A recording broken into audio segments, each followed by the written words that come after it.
You thought you could marry my son. The father-in-law's words cut through the air, chilly and stern.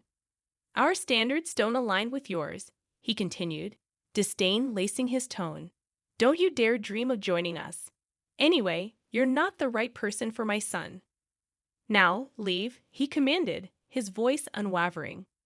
That's how coldly my father-in-law spoke to me. And my mother-in-law chimed in as well. You wouldn't have approached Alex for money anyway, she added, her disapproval palpable. My name is Kate. I'm 34 years old, and I work for a company. Since graduating from university, I've remained with the same company, dedicating myself to my work every day. Some of my coworkers left to start their own businesses, get married, or have children. Despite this, I stayed, committed to my career. You might think I'm a lonely workaholic woman, but I'm not. I have a boyfriend named Alex. Alex was a business partner. Initially, I thought of him as a nice young man who took his work seriously. As we collaborated more, we began to develop feelings for each other.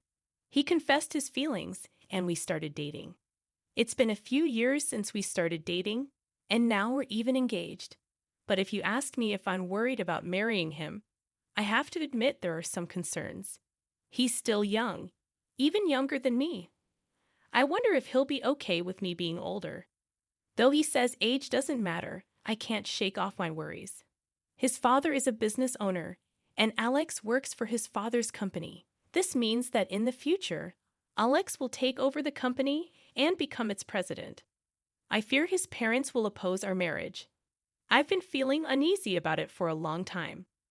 Of course, I was happy when he asked me to marry him, but I wonder if we can really tie the knot. However, Alex doesn't seem to mind at all. His optimism is one of the things I find attractive about him. He's already met my parents, and we often have nice dinners together. My parents have agreed that we are getting married, and they like Alex very much. Finally, the day came to meet Alex's parents. For weeks, I had been nervous about the visit. Their house was spectacular, as expected for the president of the company. It was a grand mansion that made me feel like I was in a royal palace or something.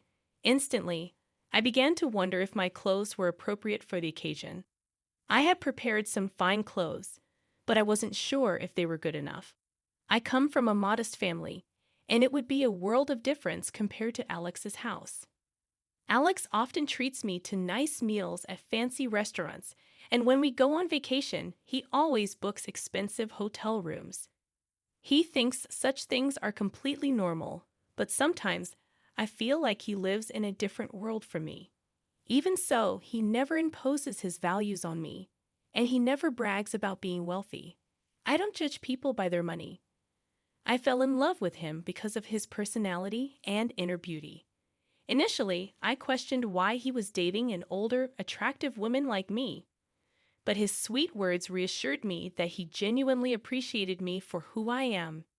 In other words, because we love each other for who we are on the inside, Alex and I are getting married. I believe I've met a truly wonderful man, so I want his parents to approve of our union. Don't worry, babe.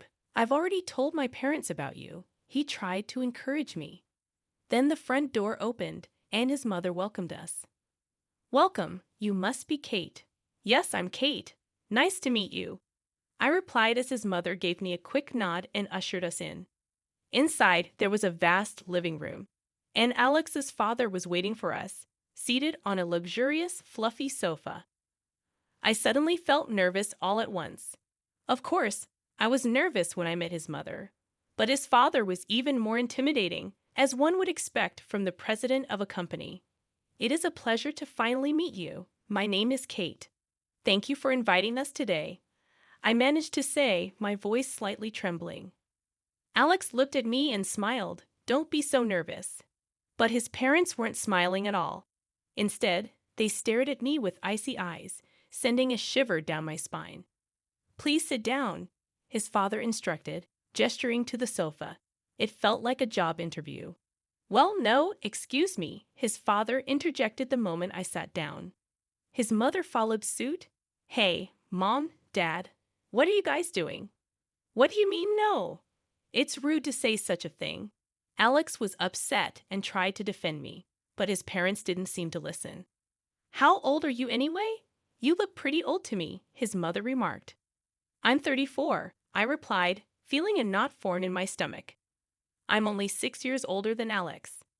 "How can we accept Alex marrying an older woman like you?" she continued. "Besides, it's already too late for you to have children, isn't it? We need someone who can give us grandchildren. And for me, it has to be a young woman, at least younger than Alex," his mother added, her words cutting through me like a knife. I knew they would bring up my age. "And you're still single at your age. I can't help but think you have some kind of problem.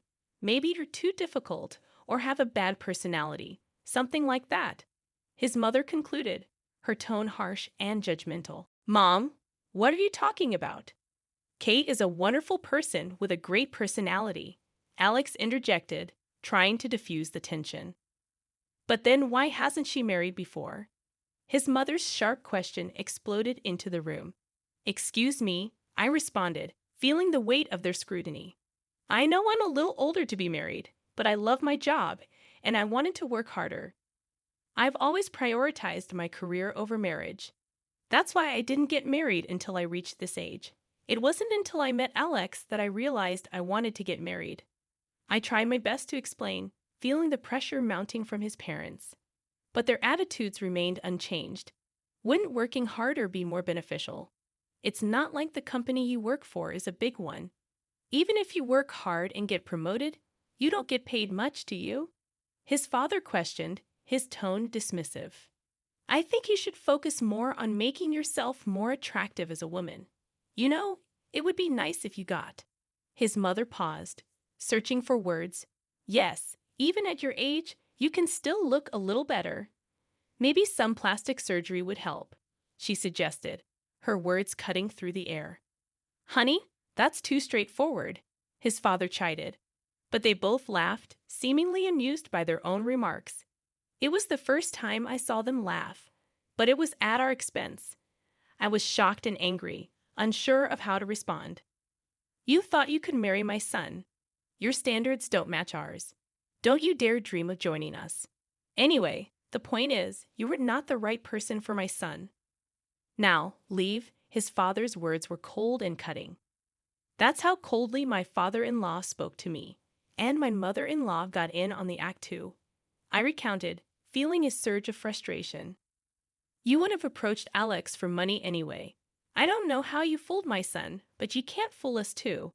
"That's enough," his mother added, her tone accusatory. "You guys can say whatever the hell you want, but it's my life. I'm gonna decide who I'm marrying." Alex attempted to defend me, but I stopped him, placing a hand on his arm. "I see. I understand how you feel, but it's quite impolite of you to say such horrible things to me," I said, trying to maintain composure despite the hurtful words. "Despite the fact that we just met, I don't care if you were richer or not. It's not important to me. But if I were to become rich, I definitely do not want to be like you," I asserted, standing up abruptly. "We wouldn't have to have any more conversations," I added as I made my way to leave his parents' house. "You've got to be kidding me. Don't you dare insult us, you beggar. We will never allow you to marry my son." "I don't want to be related to people like you anyway," his father retorted angrily as I walked out. "You're such a disgraceful person. I'd like to see the face of the parents who've raised a woman like you," he continued, his words stinging with disdain. Ignoring his father's tirade, I left the house in frustration, leaving my parents behind. Their attitude was just too much to bear. Outside, Alex came running up to me in a panic. "Kate, I'm sorry. I never thought my parents would say something like that. I mean, it was a horrible thing to say, but maybe it's a good thing. It would have been a lot more pressured if we got married in that situation. Anyway, I'm leaving them. I'm not taking over Dad's company. I'm quitting that company too." "You shouldn't make such a decision in a rush," I cautioned, feeling conflicted. "I'm not. I really do love you, Kate. We didn't get together for money, so there should be no problem if I leave the house," he reassured me earnestly. "Well, that's true, but," I began, uncertain. Let's go to your parents' house and tell them about this, he interrupted, taking my hand and leading me away. My parents were surprised at our sudden visit, but welcomed us warmly. Over tea, we recounted what had happened. My father listened without saying a word until Alex mentioned his father's company. Alex, your father's company is called Space Sea, right? And your father's name is Patrick Smith? Yes, but why? Alex replied, puzzled. That's what I thought. I see. Why don't we go with you to your parents' house now? My father suggested cryptically. Dad, what's going on? I asked, bewildered. Because they said they wanted to see her face, right? Let's go show a face then, shall we? My father declared, surprising me with his resolve.